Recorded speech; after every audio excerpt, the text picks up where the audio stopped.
Kumusta po mga Ginoo? Mag-usap po tayo bilang kapwa lalaki.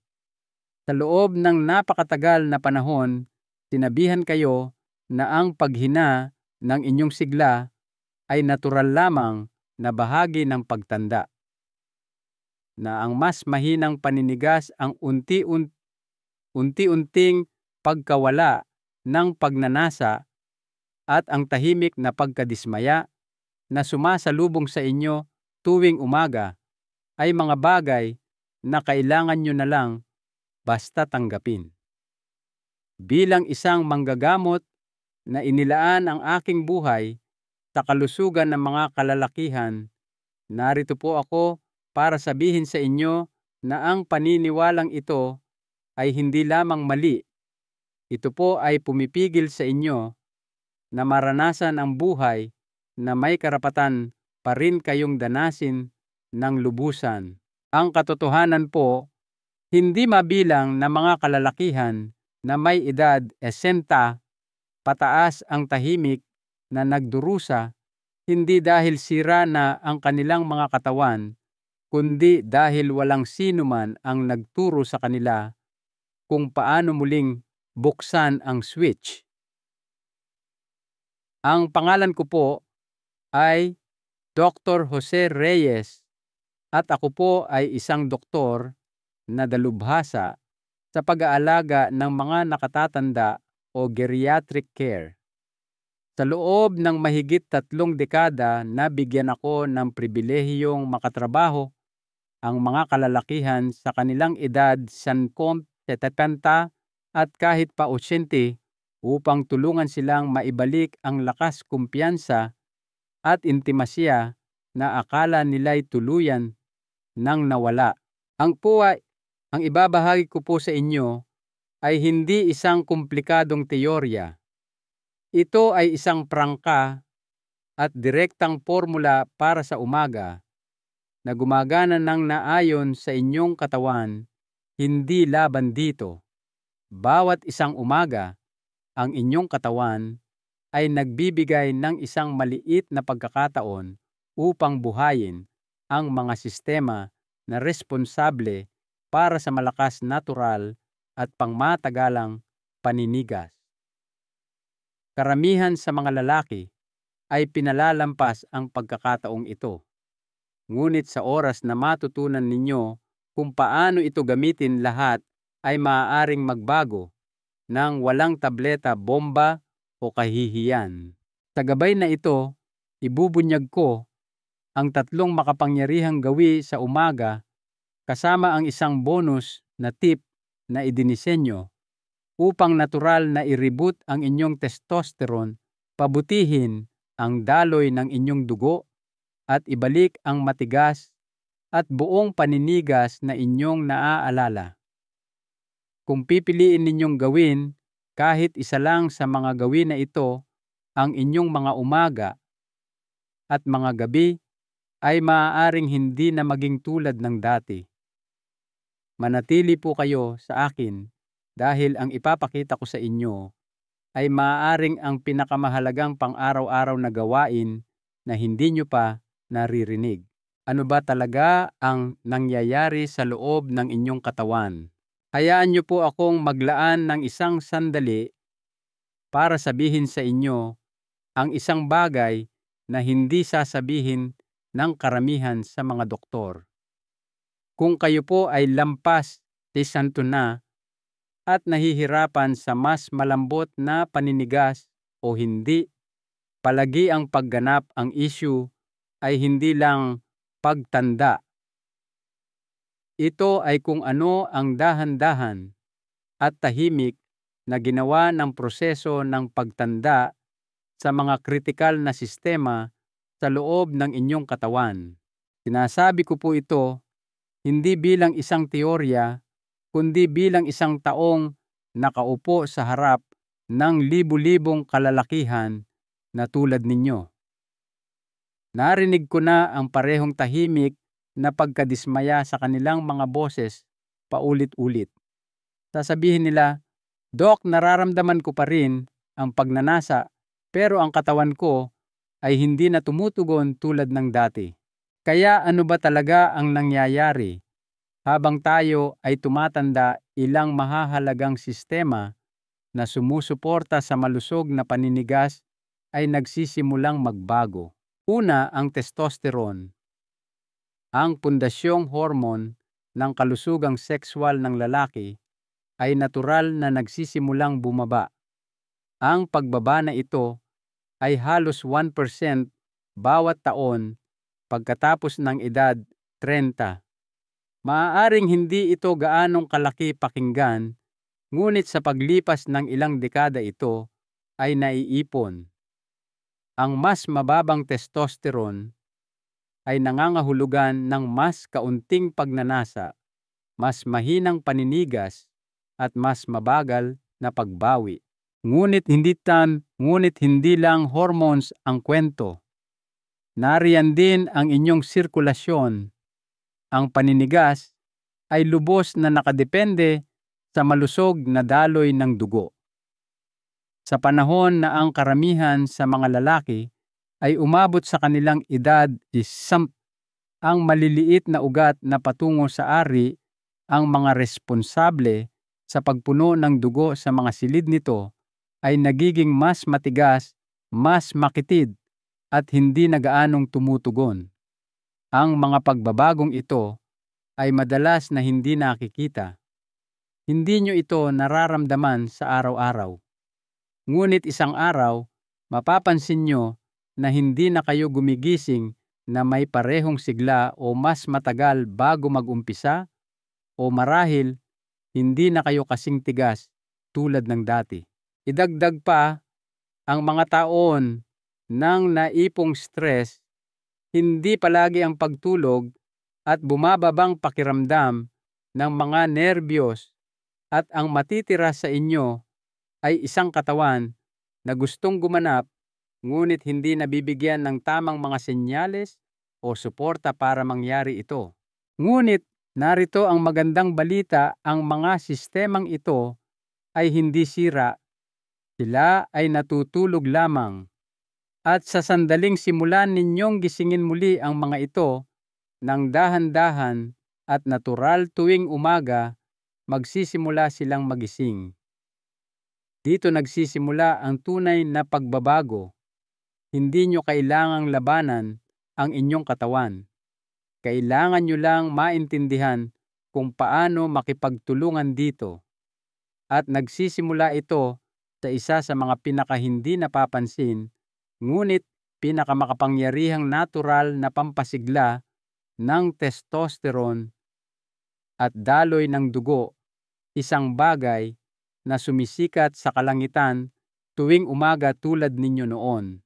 Handa na po ba kayong marinig kung ano ito? Pag-usapan natin ang unang gawi na maaaring simulan ang pagbabago ng lahat simula bukas. Unang gawi, yakapin ang araw ng umaga. Isa sa pinakamakapangyarihang paraan para simulan ang natural na tugon ng paninigas ng inyong katawan ay nagsisimula sa isang bagay na kasing simple ng sikat ng araw sa umaga. Alam kong maaaring nakakagulat ito pakinggan, ngunit bilang isang manggagamot na nakatrabaho ang mga kalalakihan sa loob ng mahigit 30 taon, masasabi ko po sa inyo ng may kumpiyansa kung saan ninyo inilalantad ang inyong katawan sa unang minuto ng inyong araw ay may kapangyarihang magtakda ng tono para sa inyong mga hormone, enerhiya at sirkulasyon. Hayaan niyo po akong magpaliwanag. Ang inyong katawan ay mayroong built-in na orasan, isang circadian rhythm na namamahala sa lahat mula sa inyong siklo ng pagtulog hanggang sa produksyon ng testosterone. Ang ritmo na iyon ay kontrolado ng liwanag, partikular na ng natural na liwanag mula sa sumisikat na araw. Kapag lumabas kayo sa umaga at hinayaang tumama ang sikat ng araw sa inyong balat at pumasok sa inyong mga mata, nagpapadala ito ng isang malakas na senyales sa inyong utak. Ginigising ng senyas na iyon ang inyong hypothalamus na siya namang nagpapagana sa produksyon ng mga pangunahing hormone kabilang ang testosterone. Ang araw ay parang sinasabi sa inyong katawan, umaga na, oras na para bumangon at gumana.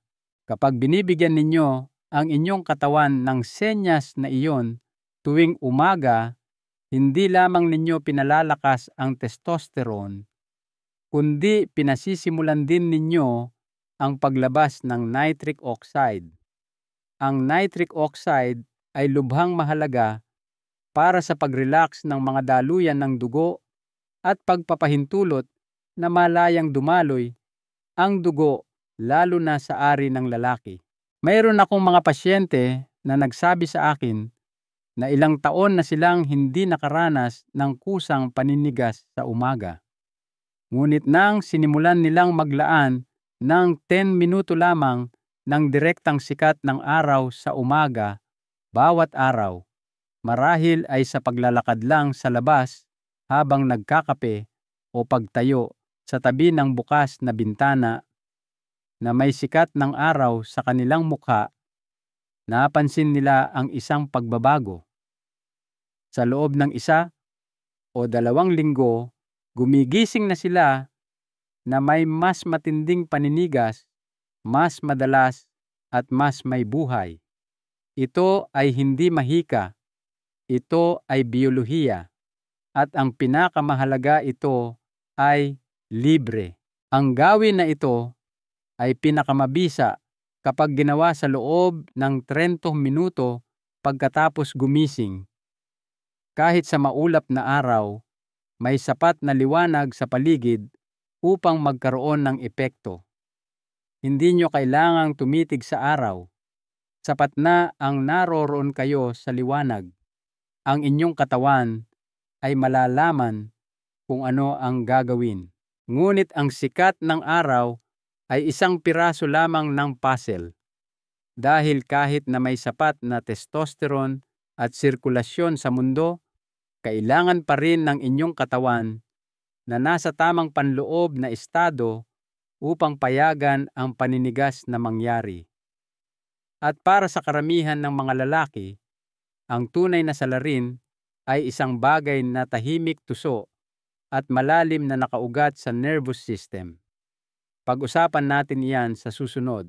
Ikalawang, gawi pakalmahin ang nervous system sa loob ng 90 segundo.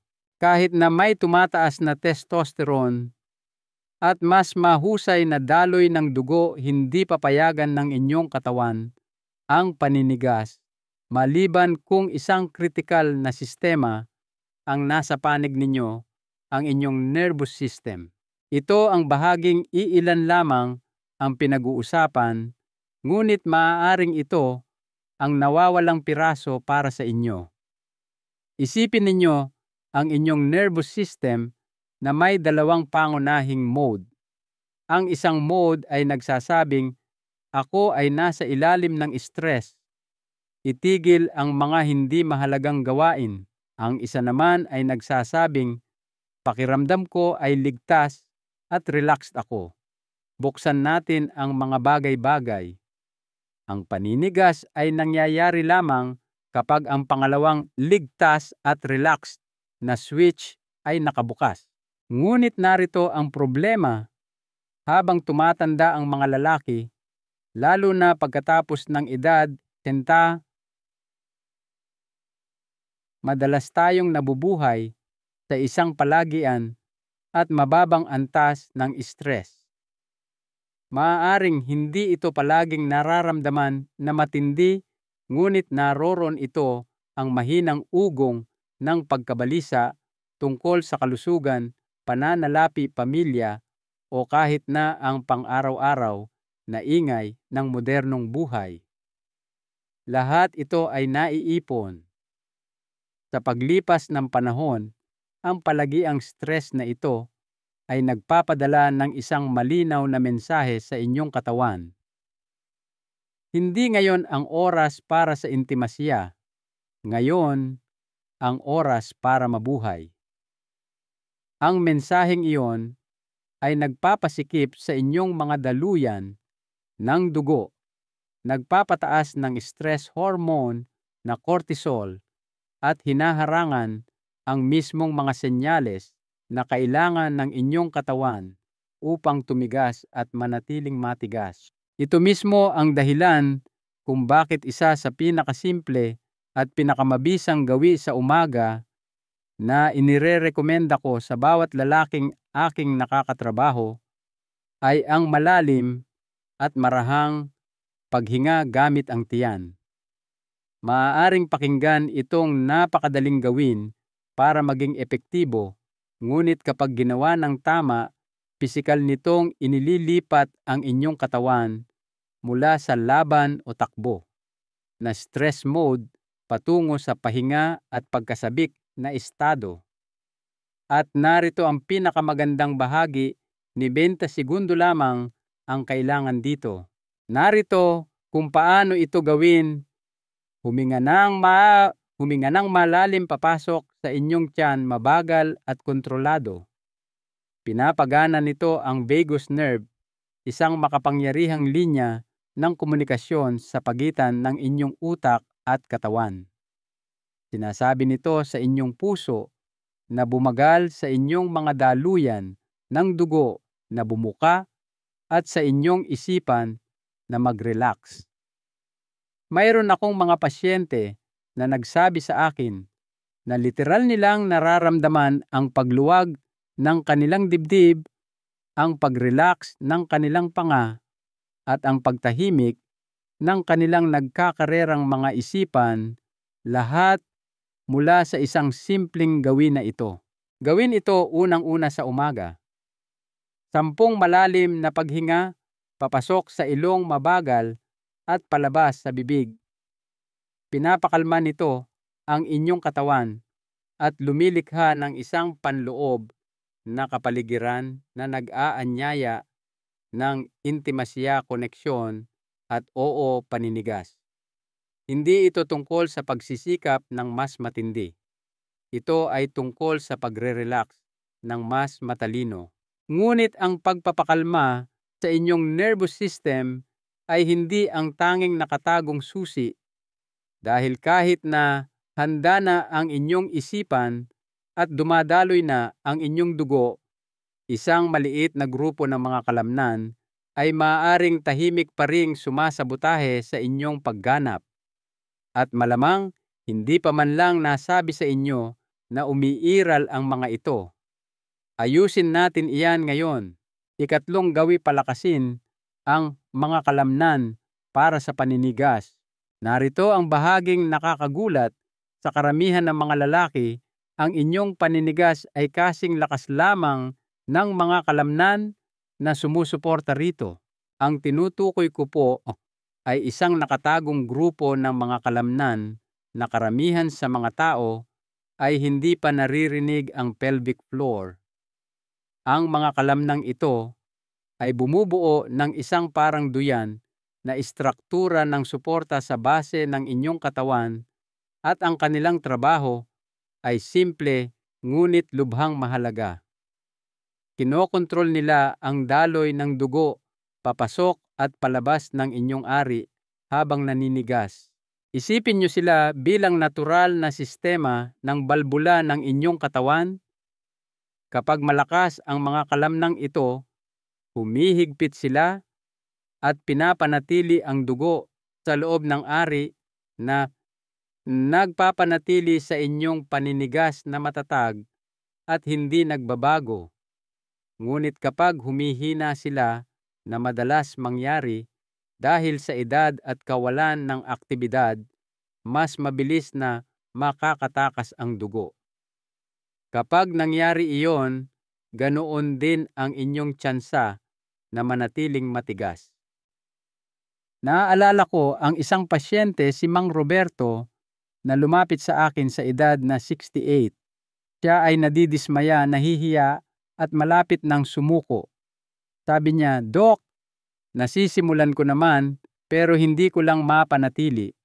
Parang dumudulas lang." Ang hindi niya alam, ang hindi kailanman sinabi sa kanya ay ang mga sintomas na iyon ay halos palaging tumuturo pabalik sa isang huminang pelvic floor. Ang magandang balita ay mabilis na tumutugon ang mga kalamnang ito sa pagsasanay. Hindi nyo kailangan ng gym, anumang espesyal na kagamitan o kahit na umalis ng bahay. Ang kailangan nyo lang ay pagiging tuloy-tuloy. Ilang banayad na pagpiga bawat umaga.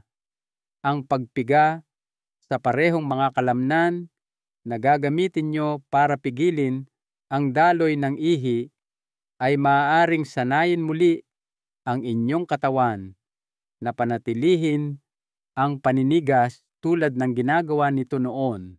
Sinasabi ko sa aking mga pasyente na gawin ito habang sila ay nagsisipilyo o naghihintay na maluto ang kape.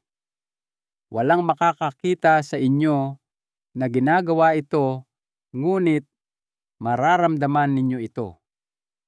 Sa paglipas ng panahon, ang maliit at hindi nakikitang gawin na ito ay maaaring magdulot ng malalaking pagbabago, mas matitigas na paninigas, mas mahusay na kontrol, at kahit na mas malalakas na orgasmo. Para sa mga lalaking tulad ni Mang Roberto, ibinalik nito ang isang uri ng kumpiyansa na akala niya ay tuluyan nang nawala. Ngunit hindi pa tayo tapos, dahil habang ang inyong katawan ay gumigising, ang inyong isipan ay kumakalma at ang inyong mga kalamnan ay lumalakas. May isa pang bahagi ng umaga na maaaring magpalakas sa lahat ng inyong progreso o tahimik na bawiin ito. At lahat ito ay nakasalalay sa kung ano ang inilalagay ninyo sa inyong plato. Pag-usapan natin ang uri ng almusal na nagbibigay lakas sa daloy ng dugo, hormones at pangmatagalang enerhiya. Bonus na Gawi Vlog 4, ang almusal na pampasigla. Ngayong handa na ang inyong katawan at muling nagigising ang inyong mga sistema oras na para bigyan ng gatong ang momentum na iyan sa pamamagitan ng isang almusal na sumusuporta sa daloy ng dugo at mga hormon, hindi isang almusal na tahimik na kumakalaban sa inyo. Karamihan sa mga lalaki ay hindi napagtatanto kung gaano kalaki ang epekto ng kanilang pagkain sa umaga sa kanilang pagganap. Hindi lamang sa aspeto ng enerhiya, kundi pati na rin sa sirkulasyon, testosterone, at tibay sa pakikipagtalik. Hindi ko na mabilang kung gaano karami sa aking mga nakatatandang pasyente ang nagsisimula ng kanilang araw sa tinapay matatamis na cereal o kape lamang, at pagkatapos ay nagtataka kung bakit sila nanghihina pagsapit ng tanghali, malabo ang isip o nahihirapan sa mahinang daloy ng dugo sa ibaba. Ang katotohanan, ang inyong ari ay isang baskular na organ. Nakasalalay ito sa malakas at tumutugon na mga daluyan ng dugo, at ang mga daluyan ng dugo na iyon ay lubhang apektado ng inyong kinakain. Naalala ko ang isang lalaki, si Lolo Jorge, na 72 taong gulang. Sinabi niya sa akin, "Hindi ko akalain na may kinalaman ang pagkain sa paninigas, Dok. Akala ko tungkol lang ito sa pagnanasa." Ngunit nang i-adjust namin ang kanyang almusal para suportahan ang produksyon ng nitric oxide at kalusugan ng mga ugat, ang kanyang routine sa umaga at ang kanyang kumpiyansa ay ganap na nagbago. Ang gumana para kay Lolo Jorge at sa marami pang iba ay isang simpleng pagbabago patungo sa mga pagkaing natural na nagpapataas ng daloy ng dugo. Ito ay mga pagkaing mayaman sa natural nitrates, malusog na taba at mahahalagang sustansya. Isipin ang mga bagay tulad ng itlog para sa choline at suporta sa testosterone.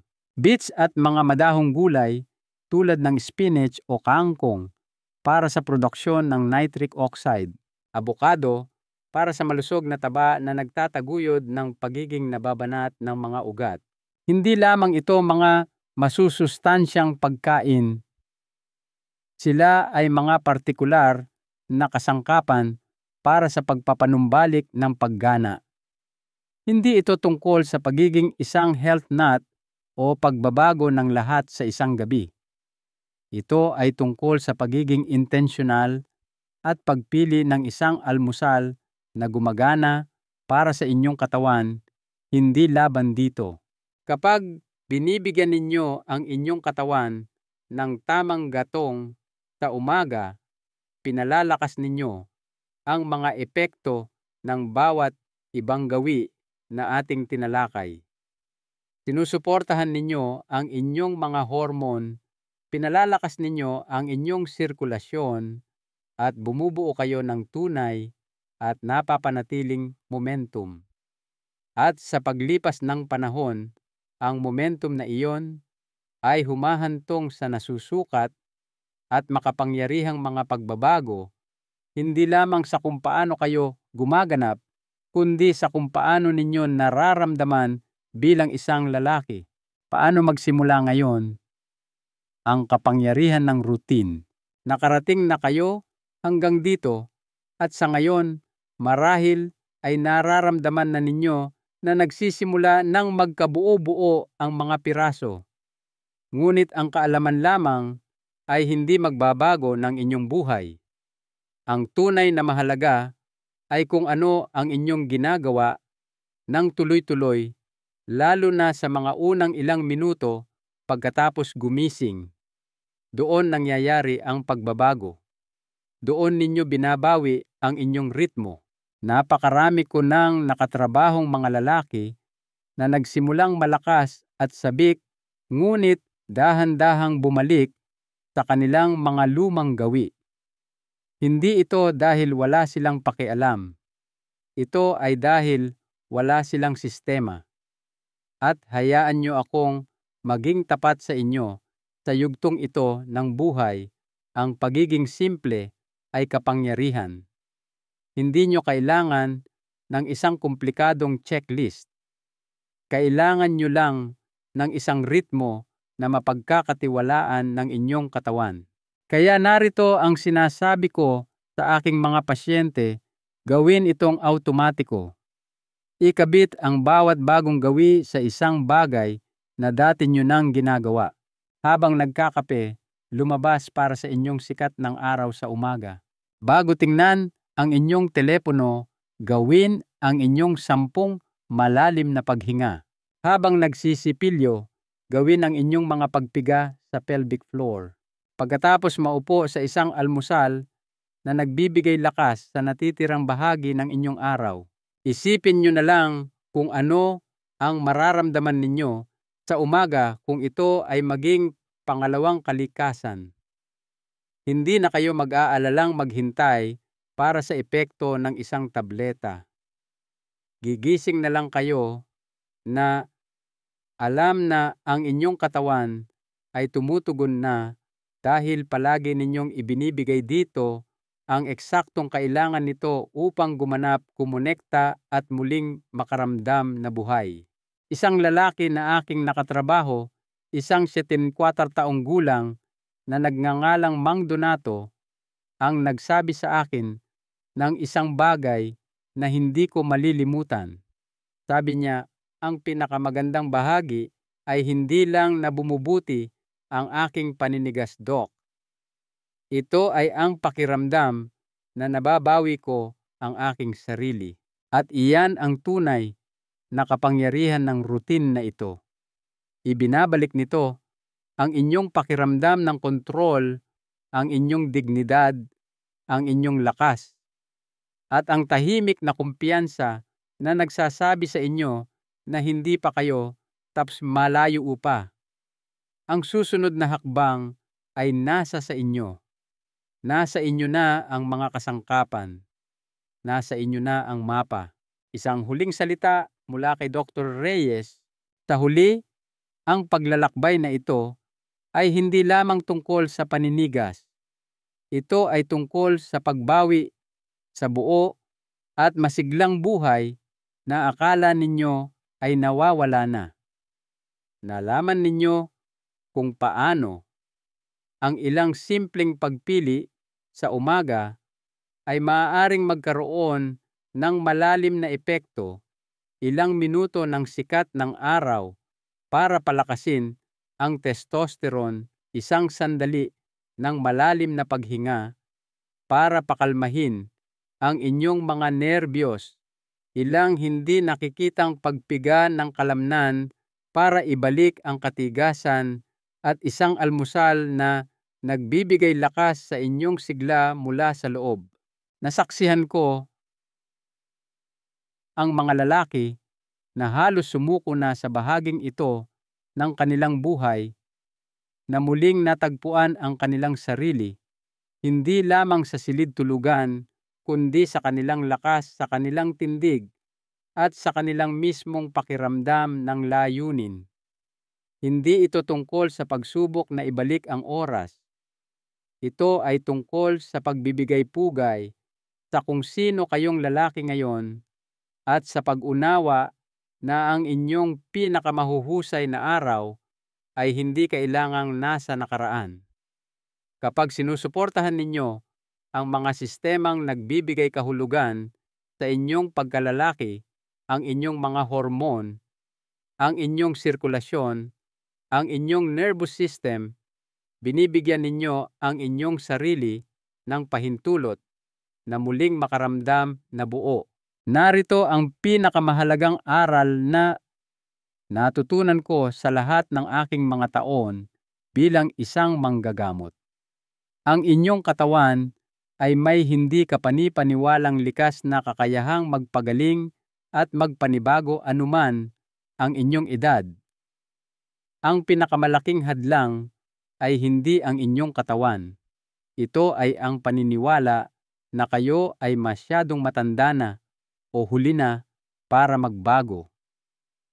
Bigyan ninyo ng pagkakataon ang inyong katawan at ipinapangako ko, gugulatin kayo nito. Nakikita nyo ang mga lalaking kaedad ninyo ay may dalang karunungan, lakas at habambuhay na mga kwento na maaari lamang asamin na maunawaan ng mga nakababatang henerasyon. Ngunit kung walang lakas, koneksyon at intimasya ang buhay, ay maaaring magsimulang maging mas maliit. Ang rutina na ito ay isang paraan upang muling buksan ang mga bagay-bagay, pisikal, emosyonal, at espiritual. Ito ay isang paraan ng pagharap sa inyong araw ng may lakas sa halip na umatras sa katahimikan. Ang umaga bukas ay naghihintay, at sa pagkakataong ito, hindi lang kayo gigising, babangon kayo ng may layunin. Ano po ang isang maliit na pagbabago mula sa gabay na ito na handa ninyong subukan bukas ng umaga? Paki-bahagi po ang inyong mga saloobin sa comment section sa ibaba. Binabasa ko po ang bawat isa, at ang inyong kwento ay maaaring eksakto kung ano ang kailangang marinig ng isa pang lalaki upang mahanap ang kanyang sariling tapang. Kung ang mensaheng ito ay nakaantig sa inyo, malaking karangalan po kung kayo ay mag-subscribe sa channel at ibahagi ito sa isang kaibigan, kapatid, o sino mang lalaki sa inyong buhay na karapat-dapat maramdaman ang kanilang pinakamahusay na kalagayan.